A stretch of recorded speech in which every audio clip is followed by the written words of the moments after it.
were airborne for just a moment, and we were really up in the air. We were really up in the air. Hello, valued viewers, and welcome to another video with Maxwell's Virtual Aviation. We're going to fly the Ford Trimotor on a short trip from one lake to another today here in western Montana, kind of where I live. The lake that we're floating on right now is actually where I do most of my sailing, if not all of my sailing. Flathead Lake up in northern Montana, northwestern Montana. And a couple of weeks ago, last month sometime, there was a fly-in at another local lake called Lake Ronan. And while we were getting ready to go sailboat racing on Saturday, the sky was full of seaplanes and float planes, and I saw everything. I saw some Sea Rays, I saw some Cessnas, I saw a Beaver, I saw, just all kinds of different airplanes. And it was really cool. So I thought I would go from Polson Bay here, and fly out to Lake Ronan, kind of like you would have then. They've updated the Trimotor. There have been two updates that I've seen, primarily to address this front window. And I don't think anyone can complain about that front window now. Yes, it looked good, I think, last time, but it looks even better now. So the Trimotor looks right now, and I think kudos to Aeroplane Heaven for actually stepping forward and taking care of that. So, as you can see, we're flying in the World Travel Trimotor today on the floats. And I've only spent a little bit of time in this aircraft and float configuration, so bear with me. I do have the modern panel on because, well, this is a modern day flight. I have noticed, also I've got a new camera, slightly higher resolution, but it has a ring light built into it, so I want to see how that looks. So, this isn't, we're just going to go do some flying. So, I have noticed instantly, one, there's that clicking noise in the background that for the life of me, I can't figure out what it is. It's very annoying. And secondly, I've noticed a couple of things. Some of the switches work a little differently, but we'll go through that. First, we've got to get this beast started. Because we are in water, we're going to want to start center engine first. So we'll run through that real quick. Let's see if we can, there we go. Get that to the center tank. We're going to set, I've got my honeycomb system set up for this too. So we're going to go ahead and advance mixture on that. We are going to then, let's see here, get rid of the control column for the time being, and we'll go ahead and try to get, there we go. That doesn't show up quite like it used to. It's kind of annoying, but then we'll prime it 4 times. We'll go ahead and turn on our battery switch. There we go. We will depress that, wait for that to pick up.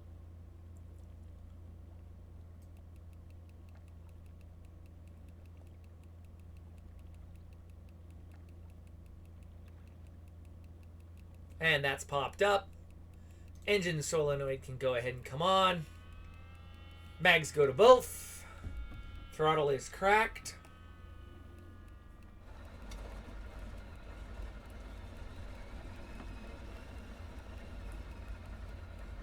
I have to say, it sounds, I can't be certain, but it does sound like they've improved those engine sounds ever so slightly. We'll go ahead and put the water rudders down. Steer us out into the bay here. I don't know, it just sounds perfectly early airplane sound, I think.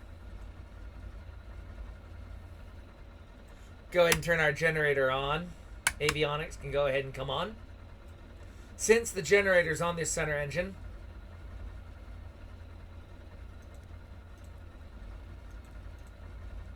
get those warming up. We're not really going to worry about our radios or anything. I'm going to make sure that my co-pilot isn't going to bug us. Cool. All right, we're now going to stand by to start the left engine. Go ahead and bring that back down to idle now. Prime it 4 times. Make sure that our mixture's on there. Go ahead and depress our inertia starter. Wait for that to pop up again.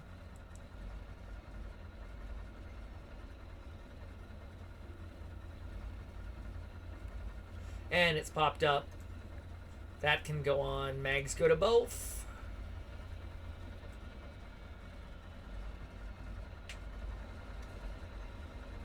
And we put rudder into the running engine.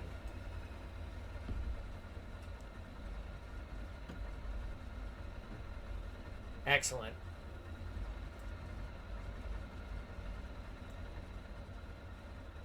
Cool. And then we do it for the last engine. Prime it 4 times.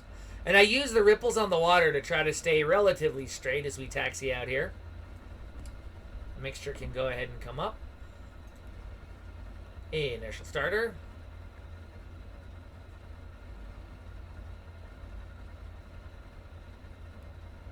Solenoid on, mags on.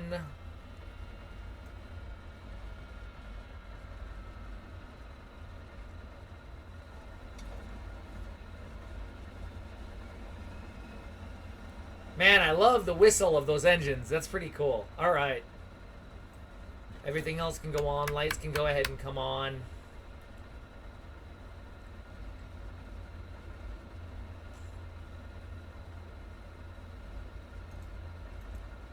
There we go. We'll go ahead and lock this. Oops.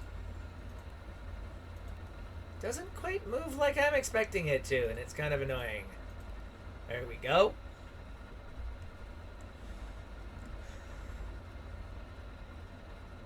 Fuel quantities look good.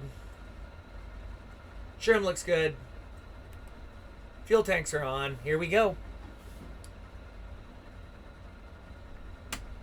Go ahead and turn that on. I don't know why my parking brake indication is on, but we'll turn that off. Judging by the ripples in the water, wind's coming from pretty much due north, if there is any wind at all. Use our center engine here to get us positioned for our takeoff.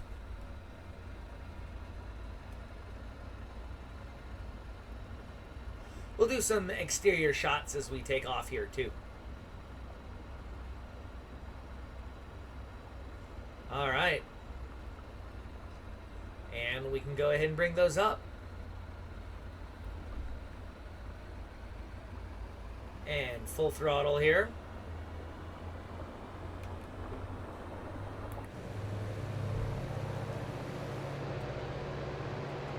Get her on the step.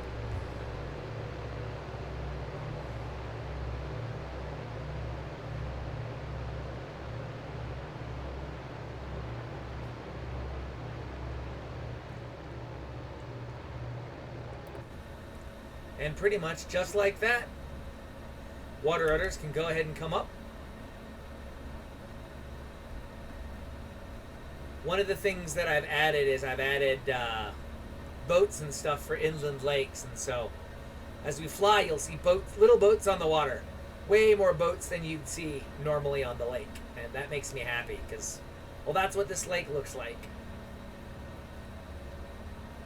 They just kind of turn jerky, lazy circles, but it makes being on the lake a lot more interesting. So anyway, welcome to my neck of the woods, Flathead Lake. The area in front of you is called the Narrows. Those are the Bull Islands in front of us, Little Bull and Big Bull. Up to immediately in front of us and off to our right is going to be Finley Point. Polson is, of course, behind us. Today we're going to take off and head north, and then we'll head west past Wild Horse Island in Dayton, Montana, where I sail. I'll actually be there this weekend. Power reduction here.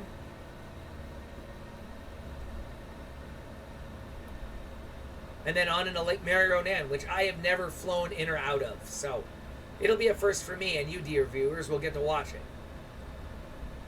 But this is absolutely beautiful country. And I can tell you, as someone who spends a lot of my time up here, this is dead on accurate. This is, the road is where it should be. Everything, you know, as you know, I came from Flight Simulator 98. And the amount of money that would have taken in like FSX to duplicate this amount of correct data, absolutely astounding that this is just the default scenery. We've literally come so far. Oh yeah, now it's just kind of settle into the cruise here, as it were. Passing over the Bull Islands now.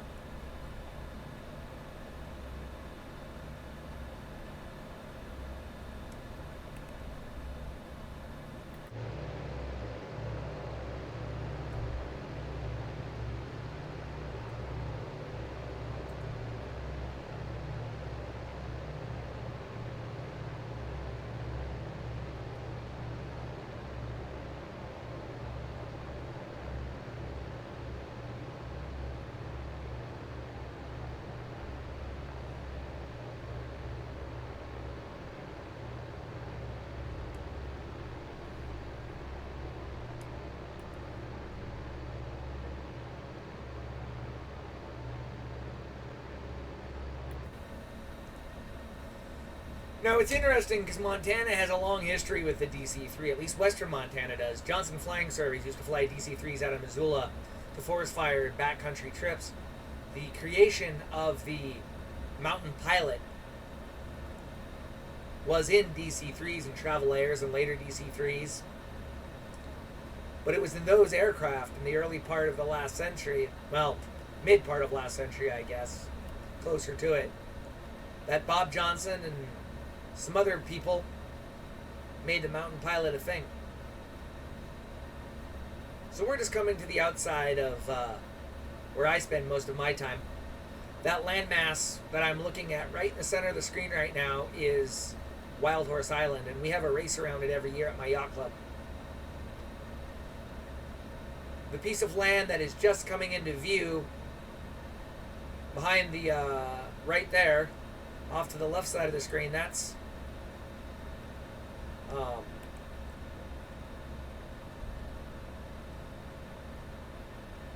where the Boy Scouts make their time.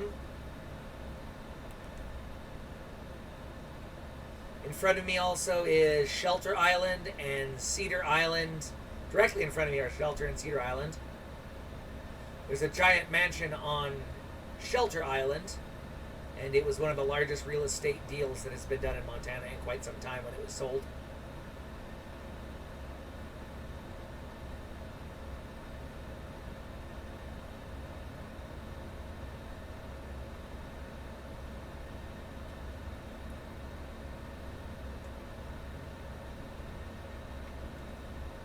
Another slight power reduction there. We're just not trying to get too high.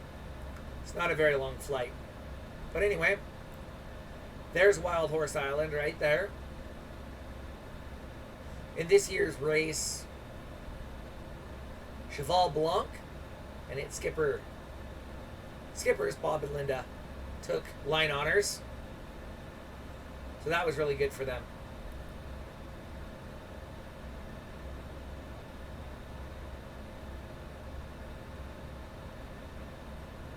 And yesterday we raced to the opening of that. We went to the point of Wild Horse Island, and then we went across to the point of the mainland there. It was a good race. Blustery and fun. I got to spend time on the usual fastest boat in the fleet with my buddy Charlie on his boat, Momentum, and I acted as rail meet. It was a great time.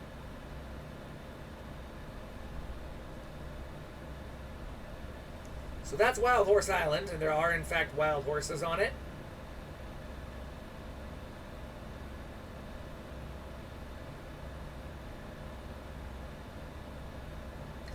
And bighorn sheep, and all kinds of other animals. It's actually really cool. It's a state park, and it's only accessible by boat.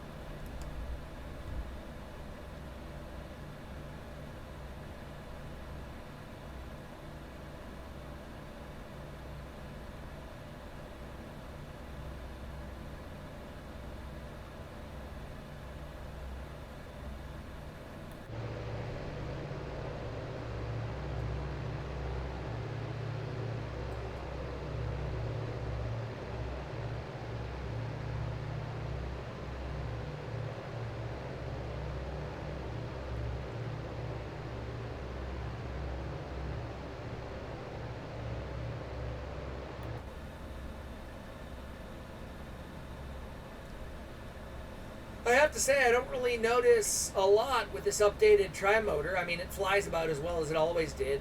It's a fun aircraft. It's a slow aircraft, but with the inclusion of an autopilot, it makes longer flights possible if that's kind of your thing. I generally will kind of get impatient.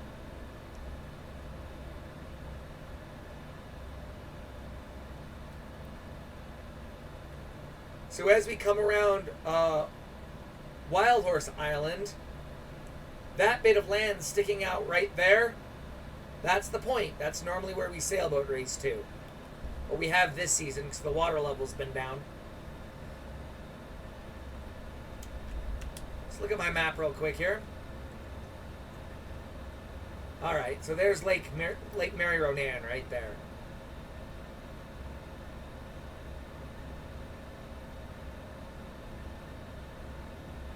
And off to our left, that indent in the right there, that's Skiku Bay. I'm actually going to be camping there in my sailboat next weekend.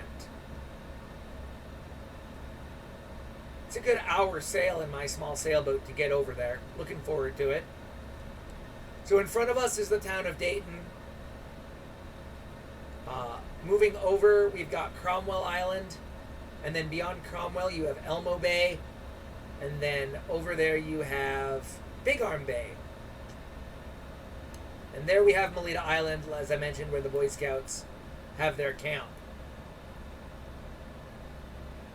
But this is where I spend a huge portion of my summers, so I like to think I know the area pretty well. Just double check where we're going here. Alright. So here's Dayton coming up below us here.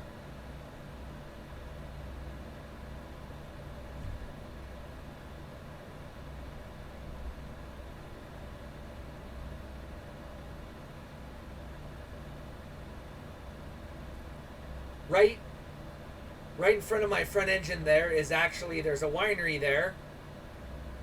And they do a really good huckleberry wine.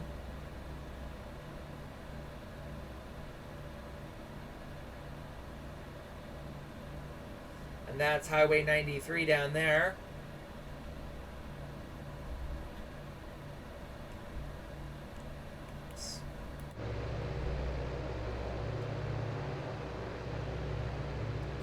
There's Dayton.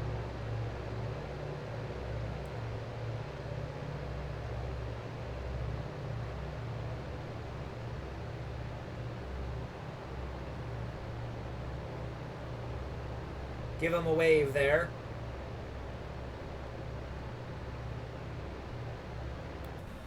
And then it's my understanding that this road below us, so off 93, you can either go to Lake Mary Ronan to the left, or you can go Dayton to your right. So we'll follow that road, and we should be able to find Lake Mary Ronan. All of this area was burned pretty severely the end of last summer. It's kind of touch and go there for a little bit. One of our sailboat races was under heavy smoke. And this last weekend's sailboat race was actually under heavy smoke as well. One of the things that happens when you go sailboat racing in western Montana in summer.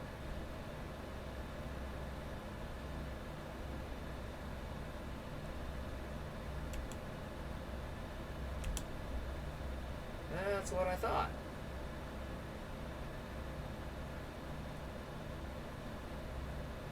So yeah, there are all kinds of float planes and seaplanes coming up here. And it was really cool because I could look up and there were just so many of them. I actually spent the night, woke up, and there was a seaplane flying over my boat. And then it took me actually a little while to realize that, oh hey, there's that fly-in at Lake Mary Ronan. What's cool is when you see airplanes that I fly in sim. I saw a Sea Ray, which was cool. Then another one whose, for whatever reason, name escapes me at the moment, but it was really cool to see. And then I saw pictures. There was a Grumman goose that landed in Polson that was going to the fly-in too. So that was cool to see. So we're going to reconnoiter Lake Mary Ronan here and then put the old bird on it. This is my first real time flying this airplane with floats. I like it. It's slower than the land version, obviously.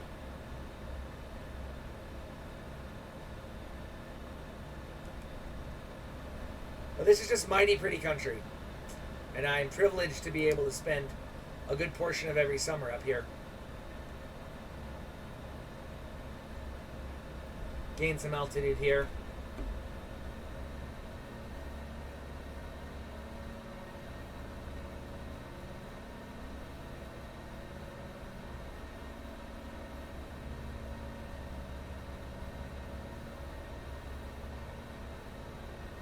We're nearing 5,000 feet where I need to start leaning the engines.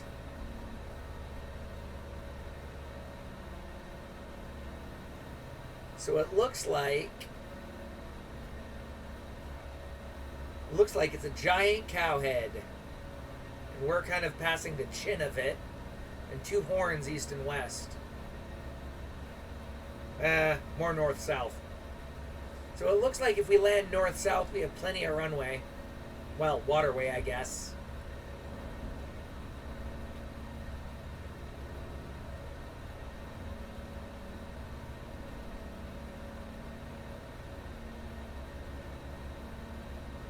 I like that better. Alright, we're going to set up for left traffic, north-south. Yep. See what the terrain back there looks like. Alright. Excellent. So, we're basically going to be crossing midfield right here, I think. Set up for that.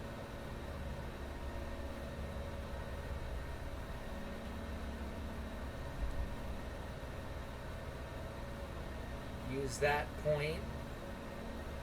And then we'll go around this mountaintop here for our downwind and then set up for our base. I like this idea. Is it a good idea? I don't know. I've never done this before. There is a ridgeline in front of us that's going to be a little bit burbly, but shouldn't be a problem. Work on some altitude here.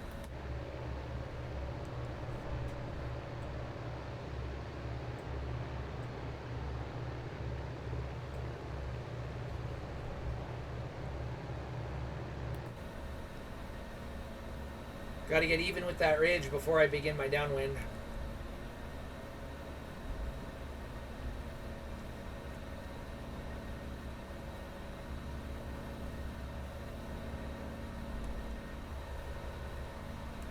Alright, looks like there is a dimple in the ridge there.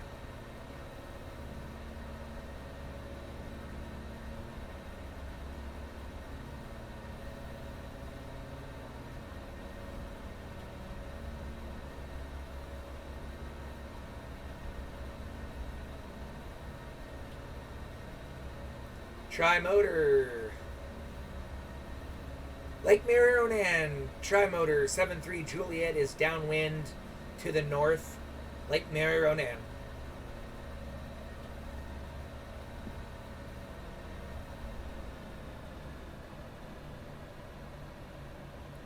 Now comes the fun part.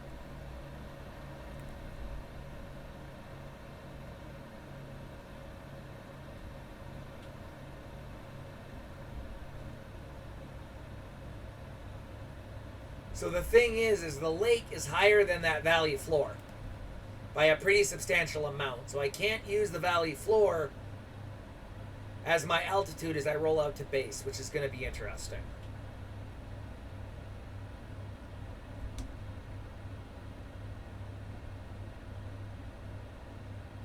Let's see, landing checklist.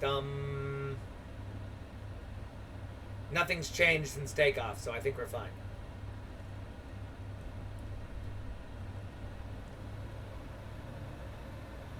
So we're going to get pretty deep into this, and then we're going to turn base.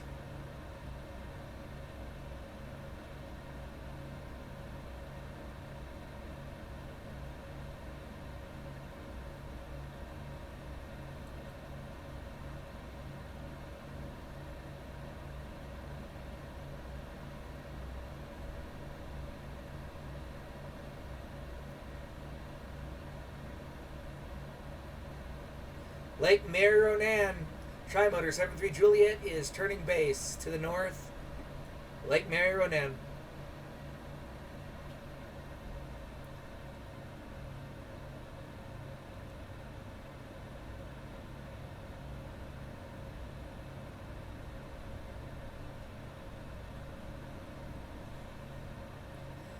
Lake Ronan, Trimotor 73 Juliet is turning final water, Lake Ronan to the north.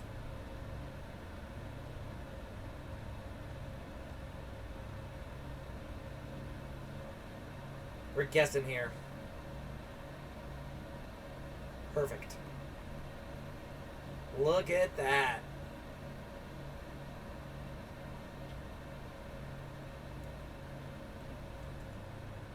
Gotta remember, comes to seaplanes, I primarily fly the Hercules off the water, so, or maybe a Beaver. This is different. This is good though. I like how things look. We're gonna use the drag of the aircraft to our advantage. Keeping an eye on that airspeed. Looking good. I don't see anything on the water.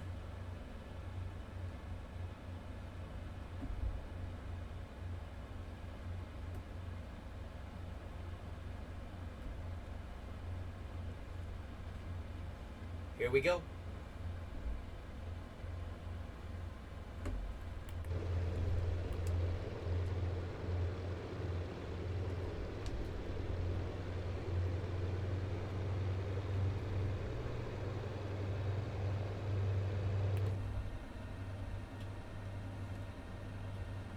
Golly, I don't think it would get any better than this.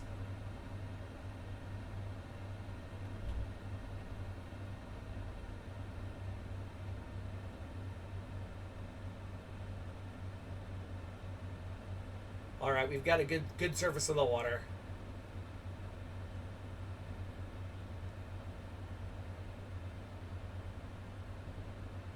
Easy does it.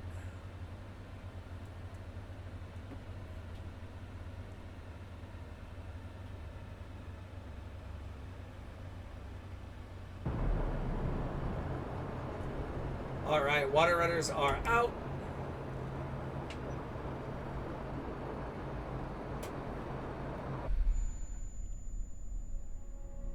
Apparently, I've crashed into the water.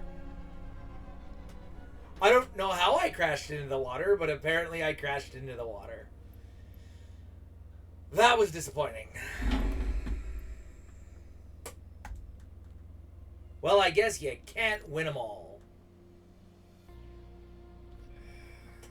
Man, I thought I was doing okay there, too. We were at... Oh, man, I don't... Huh. I will try that again, and I will update you on whether or not I can actually make that work. But we tried. We tried. Well, gentle viewers, I just managed to apparently cartwheel a Trimotor. I don't think I survived, but we'll try it again next time. Until next time, keep flying. Oh, man, that was embarrassing. But I'm going to leave it in there and post this because you can't win them all.